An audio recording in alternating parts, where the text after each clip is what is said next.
Hello guys, এই দেখো এখানে পটলের জোগা কাটা আছে, এখানে আলু বেগুন পটল কাটা আছে, এখানে মাছ ভাজা আছে, বাটা মাছ, এখানে মশলা কষাচ্ছে, আলু কাঁচা কলা টমেটো দিয়ে আদা রসুন কাঁচা লঙ্কা বাটা দিয়ে রসুন দাওনি। আর এখানে ভাত হচ্ছে,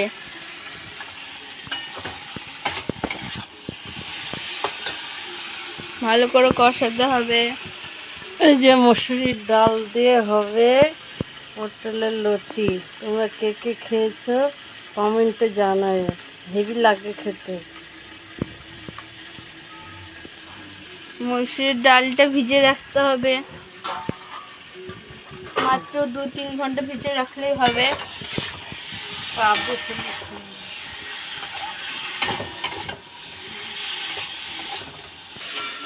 দেখো কষানো হয়ে গেছে, এবার জল দিয়ে ভালো করে নিয়ে নেবে। একটু ফুটে উঠলে মাছটা দেবো।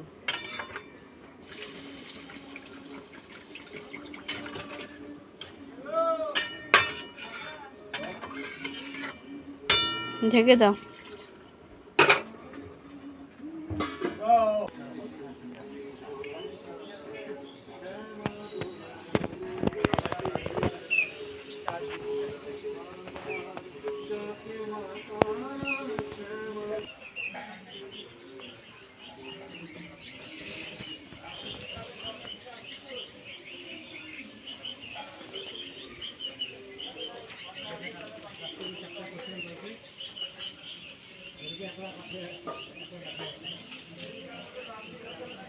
এরকম ফুটে এসছে, ঝোলটা ফুটে এসে মাছগুলো দিয়ে দিবে।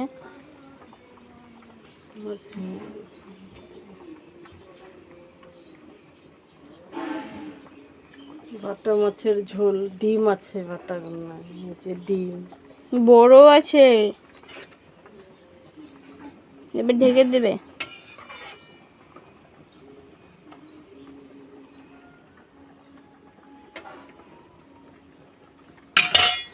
গ্যাসে। এই তো মাছটা দিয়ে ফুটে গেছে, এবার নামিয়ে নেবে।